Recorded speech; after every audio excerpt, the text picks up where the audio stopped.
Mes amis, préparez-vous, car ce que vous allez découvrir aujourd'hui est bien plus qu'une simple curiosité biblique. Avez-vous déjà ressenti que quelque chose vous manquait dans votre foi, une pièce du puzzle qui vous échappe, même après des heures d'études bibliques et de prières? La vérité, c'est que Dieu parle à travers des chemins inattendus, et souvent, nous passons à côté des messages les plus profonds, parce que nous ne cherchons pas là où il faut. Aujourd'hui, nous allons briser cette barrière et révéler les vérités cachées sur les insectes dans la Bible, qui vont, je vous le garantis, ébranler vos certitudes et vous connecter à Jésus d'une manière que vous n'auriez jamais imaginée. Imaginez un instant que les créatures les plus insignifiantes de la création détiennent des clés pour votre salut, des secrets sur le jugement divin et même des leçons pratiques pour votre vie quotidienne. Beaucoup de gens croient connaître la Bible, mais ce que nous allons explorer aujourd'hui est un domaine que très peu ont osé toucher. Vous êtes sur le point de recevoir un témoignage chrétien si puissant qu'il va non seulement éclairer votre espérance, mais aussi vous montrer comment la puissance de Dieu se manifeste dans les détails les plus infimes de sa création. Ne ratez pas ça, car ce savoir pourrait bien être ce qui manquait à votre amour pour le divin. Avant de plonger dans ces révélations qui vont changer votre perspective pour toujours, une petite faveur, mes amis. Il y a tellement d'âmes qui cherchent cette vérité, et pourtant beaucoup d'entre vous qui regardez nos vidéos ne sont pas encore abonnés. Si vous croyez en la puissance de l'Évangile et en ce que Dieu fait à travers ce canal, s'il vous plaît, abonnez-vous maintenant. Activez la cloche pour ne rien manquer de nos contenus transformateurs. C'est le moment de passer à l'action pour ne pas manquer les prochaines révélations qui pourraient être cruciales pour votre marche avec Dieu. Alors êtes-vous prêts à découvrir les mystères que les insectes bibliques ont à vous offrir? Restez avec nous jusqu'à la fin. Ah, mes chers amis et disciples de la foi, aujourd'hui, nous allons plonger dans un sujet qui, à première vue, pourrait sembler un peu inattendu. Pourtant, croyez-moi, la Bible regorge de révélations, même là où on s'y attend le moins. Qui aurait cru que de si petites créatures, les insectes, pourraient apporter des messages d'une telle profondeur spirituelle? Accrochez-vous, car ce voyage va transformer votre perception de la création et de la volonté de Dieu. Mon ami, as-tu déjà réfléchi à la puissance de Dieu lorsqu'il agit pour un salut extraordinaire? Souvent, on imagine de grands événements, mais parfois, ce sont les plus petits qui sont les plus dévastateurs. Quand on parle d'insectes dans la Bible, il est quasi impossible de ne pas évoquer les plaies d'Égypte. Ah, quelle scène de jugement divin! Les gafagnotos, les mouches, les poux, ces minuscules créatures envoyées par le Très-Haut ont mis à genoux une nation entière, et pour cause. C'était un coup de maître pour libérer le peuple d'Israël, n'est-ce pas? On trouve ça en Exode 7 à 12, et je vous assure, lire ces passages, c'est comme assister à un film épique, mais avec une dimension spirituelle bien réelle. Chaque versement, chaque plaie, nous rappelle la souveraineté de Dieu. Ces insectes n'étaient pas de simples nuisibles. Ils étaient les instruments de la colère divine, une manifestation claire de la justice de Dieu. Vous voyez, la nature, dans toute sa splendeur et sa fureur, peut être utilisée par le Créateur pour accomplir ses desseins. Que ce soit pour discipliner son peuple ou pour montrer sa puissance aux nations, le message est clair. L'obéissance à Dieu est primordiale. Regardez aussi le prophète Joël, dans Joël 1,4, où les sauterelles sont le symbole même de la destruction et de la désolation. C'est une image forte, n'est-ce pas? Et que dire de l'Apocalypse 9, 3 à 10, où les créatures ressemblantes à des sauterelles apportent un tourment terrible? C'est là que le côté dark prend tout son sens. Ça nous pousse à la prière, à demander la miséricorde de Dieu. Comprenez bien, ces récits ne sont pas là pour nous effrayer, mais pour nous enseigner une vérité profonde sur la justice divine. La Bible est formelle, les conséquences de la désobéissance sont réelles, mais n'oublions pas que même dans le jugement, il y a une opportunité de repentance et de retour à Dieu. C'est une question de foi en sa parole. L'étude biblique de ces passages nous ouvre les yeux sur la gravité du péché et sur l'importance de vivre selon les commandements divins. C'est un verset biblique qui nous rappelle que Dieu est juste et qu'il tient sa parole, pour le bien comme pour le mal. C'est une sorte de sermon silencieux de la nature. Parfois on se dit « Oh là là, la puissance de Dieu, c'est quelque chose de grand, d'abstrait. » Mais non, mes amis, c'est très concret. Les mouches et les moustiques qui nous embêtent en été, imaginez-les multipliés à l'infini, devenant une plaie pour toute une nation. Ça vous donne une idée, hein? Cela nous pousse à réfléchir à nos propres actions. Sommes-nous en harmonie avec la volonté de Dieu? Cherchons-nous son amour et sa miséricorde chaque jour? C'est une louange à sa souveraineté que de reconnaître sa puissance. même dans les plus petites choses. Alors, la prochaine fois que vous verrez un insecte, rappelez-vous que même cette petite créature peut être un puissant rappel de la grandeur de Dieu et de l'importance de l'obéissance. Ça nous invite à une introspection, à un témoignage chrétien de notre propre vie. C'est une leçon que l'on ne peut pas ignorer si l'on veut vraiment marcher sur le chemin du salut. C'est une espérance que même dans la discipline, il y a un chemin vers la rédemption, n'est-ce pas merveilleux? Et cela nous mène doucement à une autre facette surprenante des insectes dans la Bible. Continuons notre périple, mes chers. Après avoir vu les insectes comme instruments de jugement divin, il est temps de découvrir une facette bien moins connue, et ma foi, plutôt surprenante pour nous aujourd'hui, celle des insectes comme source de nourriture et de subsistance. Ça peut faire tiquer certains, n'est-ce pas? Pourtant, la Bible, cette Bible pleine de sagesse, nous montre que dans les déserts arides et les temps de vaches maigres, Dieu peut pourvoir de manière inattendue. C'est ça la foi en action, mes amis. Le cas le plus frappant, et je suis sûr que vous l'avez en tête, c'est bien sûr Jean-Baptiste. Ce prophète audacieux, celui qui préparait le chemin pour Jésus, vivait une vie d'une simplicité radicale dans le désert. Et savez-vous ce qu'il mangeait? Des sauterelles et du miel sauvage. Vous trouverez ça en Matthieu 3,4 et Marc 1,6. Quelle image puissante de dépendance totale envers Dieu, n'est-ce pas? Ce n'était pas un régime de choix, mais de nécessité, une démonstration claire que même au milieu de nulle part, le Seigneur pourvoit. C'est un verset biblique qui nous invite à la réflexion sur notre propre attachement aux biens matériels. Ce témoignage chrétien de simplicité est intemporel. Et ce n'est pas tout. Si l'on se penche sur les anciennes lois diététiques de l'Ancien Testament, en Lévitique 11, 22, on découvre que certaines espèces de sauterelles étaient explicitement permises à la consommation. Tiens donc, diront certains. Oui, c'est une véritable surprise pour beaucoup, et cela ouvre une discussion fascinante sur les coutumes alimentaires de l'époque et la façon dont Dieu a toujours veillé sur son peuple. C'est une étude biblique qui nous pousse à voir au-delà de nos propres normes culturelles et à comprendre la pertinence de chaque commandement divin. Ça montre à quel point Dieu est grand et comment il nous aime. Cette perspective nous enseigne une leçon cruciale. Dieu est notre pourvoyeur, et il l'est de toutes les manières possibles, même les plus insolites. Quand on se sent démuni, quand les ressources semblent manquer, il est toujours là. La nature, y compris ces petites bêtes, peut être une source insoupçonnée de subsistance, pourvu que nous ayons les yeux pour voir et la foi pour croire. C'est un sermon vivant, une louange silencieuse à la générosité divine. Cela nous invite à une profonde prière de gratitude pour toutes les bénédictions, grandes et petites. Alors, la prochaine fois que vous lirez un passage sur les insectes, souvenez-vous que ces créatures ne sont pas seulement des symboles de jugement ou de destruction. Elles peuvent aussi être un rappel puissant de la providence de Dieu, de sa capacité à nous soutenir même dans les circonstances les plus arides. C'est une espérance que même dans le désert de nos vies, le Seigneur peut faire jaillir des sources inattendues. Et cette pensée nous mène naturellement vers une autre facette des insectes, celle de la sagesse qu'ils peuvent nous enseigner. C'est fascinant, n'est-ce pas, de voir comment la Bible peut révéler des vérités profondes à travers les choses les plus simples.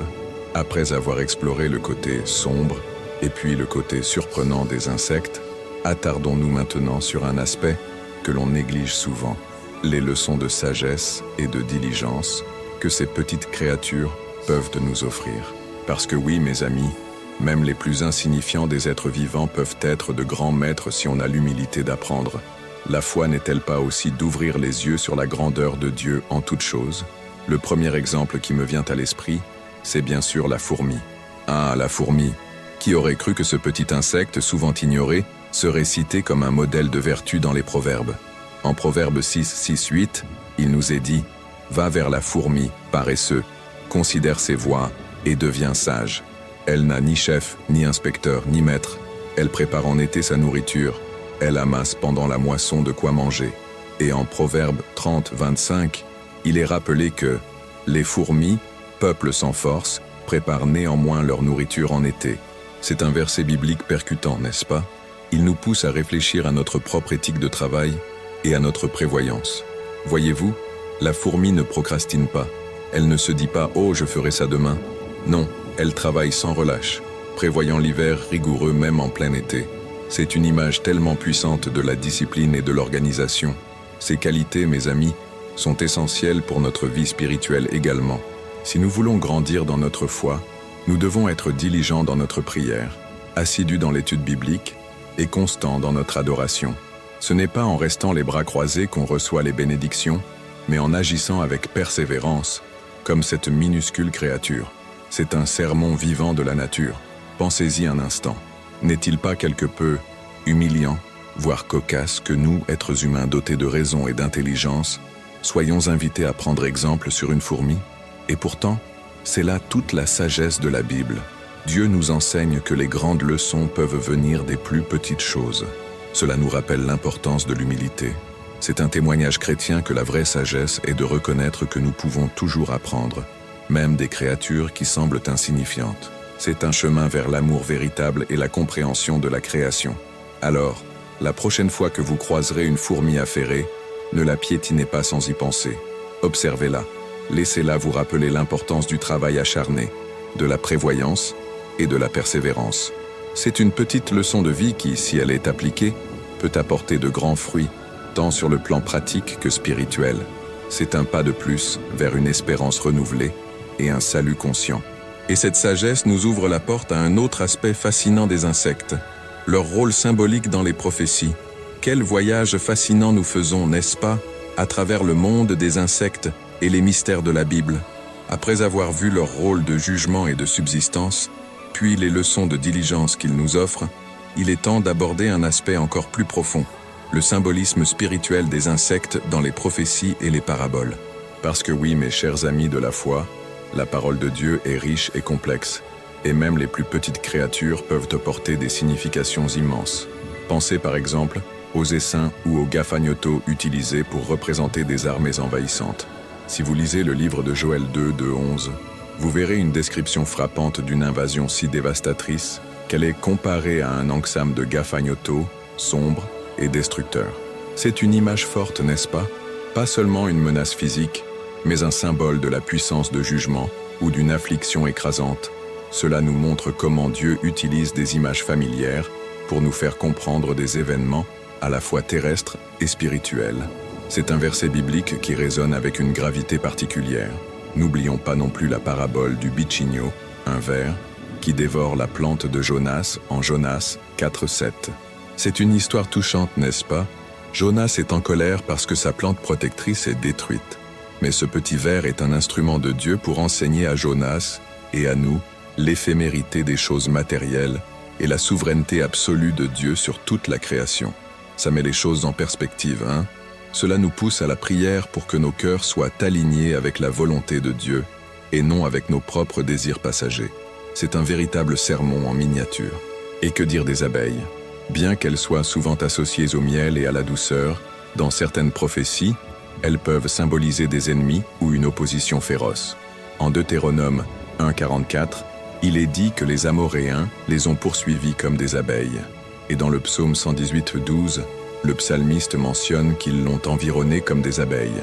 C'est fascinant de voir comment une même créature peut avoir des symbolismes si variés, selon le contexte. C'est une leçon en soi sur la richesse de l'Évangile et la profondeur de l'étude biblique. Ces symboles ne sont pas là par hasard. Ils sont des clés pour nous aider à déverrouiller des messages plus profonds, à comprendre la nature du royaume spirituel et les interactions de Dieu avec l'humanité. En comprenant ces significations, notre foi est renforcée et nous pouvons mieux discerner la main de Dieu dans les événements de notre vie. C'est une louange silencieuse à la complexité et à la beauté de sa parole. Et cela nous prépare doucement à la dernière perspective sur les insectes, leur place dans le grand plan de la création. Nous voici arrivés au terme de notre exploration, mes chers compagnons de foi, et c'est le moment de lever les yeux vers le tableau d'ensemble. Après avoir vu les insectes sous divers angles, comme agents de jugement, source de subsistance inattendue, maîtres de sagesse et puissants symboles spirituels, il est crucial de les replacer dans leur contexte le plus fondamental, celui de la création divine. Car oui, qu'ils soient de grands ou minuscules, effrayants ou fascinants, les insectes sont une part intégrale du plan de Dieu. C'est une vérité qui devrait emplir nos cœurs d'adoration et de louange. Pensez un instant à l'incroyable complexité et diversité de ces petites bêtes, les motifs sur les ailes d'un papillon, l'ingénierie d'une toile d'araignée, la structure sociale d'une colonie de fourmis ou d'une ruche d'abeilles. Tout cela est une preuve éclatante de la sagesse infinie et du pouvoir illimité du Créateur. Comme le psaume 104:24, le dit si magnifiquement, « Que tes œuvres sont grandes, ô Éternel, tu as tout fait avec sagesse, la terre est remplie de tes richesses. » Chaque insecte est un verset biblique vivant, une musique chrétienne silencieuse qui témoigne de la grandeur de Dieu. C'est un sermon sans mots, mais avec une résonance éternelle. Bien que la Bible ne détaille pas explicitement le rôle écologique de chaque insecte, il est implicite dans la perfection de la création, que chacun a sa place et contribue à l'équilibre de la vie sur Terre. Pollinisateurs essentiels, décomposeurs, ils maintiennent des cycles vitaux dont nous dépendons tous. C'est une démonstration tangible de la souveraineté de Dieu sur toutes ses créatures, des plus grandes aux plus petites. Comme le rappelle Job 12, 7, 10. « Interroge les bêtes, elles t'instruiront. Qui ne reconnaît pas en tout cela la main de l'Éternel ? » Cela devrait renforcer notre foi et notre respect pour toute forme de vie. Réfléchissons un instant. Même face à des insectes qui nous déplaisent ou nous effraient, comme les moustiques ou les cafards, nous sommes invités à reconnaître la main de Dieu. Il n'y a rien dans sa création qui soit le fruit du hasard ou de l'erreur. Chaque créature a un but, même si ce but n'est pas toujours évident pour nous. C'est une leçon d'humilité et de confiance dans le plan divin. C'est un témoignage chrétien que l'amour de Dieu s'étend à toute sa création, et pas seulement à l'humanité. Alors, la prochaine fois que vous croiserez un insecte, quel qu'il soit, prenez un moment pour contempler la merveille de la création. Voyez au-delà de l'apparence, au-delà de ce qui pourrait vous sembler insignifiant ou même désagréable. Voyez la main de Dieu à l'œuvre. C'est une prière silencieuse que de s'émerveiller devant sa sagesse infinie. Cela nous remplit d'espérance et nous rappelle que notre salut est lié à la reconnaissance de sa grandeur dans tous les aspects de la vie. Et avec cette pensée, nous concluons notre exploration de ces créatures fascinantes. Voilà, mes chers amis, notre voyage à travers le monde fascinant des insectes dans la Bible touche à sa fin.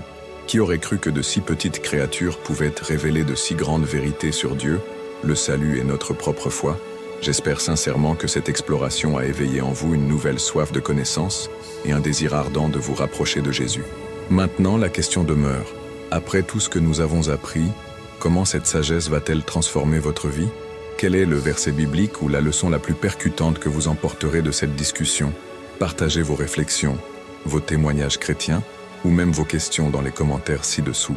Votre interaction est cruciale pour nous, car elle nourrit notre communauté et permet à d'autres de grandir dans l'amour de Dieu. Si ce contenu vous a touché et vous a apporté une nouvelle espérance, je vous invite chaleureusement à vous abonner à la chaîne et à activer les notifications. Ne manquez jamais une de nos prochaines révélations transformatrices. Et pour ne pas arrêter cette quête de sagesse, je vous invite maintenant à cliquer sur le prochain vidéo qui apparaît à l'écran. C'est un contenu que j'ai sélectionné spécialement pour vous, pour continuer cette incroyable étude biblique et approfondir votre prière quotidienne. À très bientôt pour de nouvelles découvertes avec Entre ciel et terre.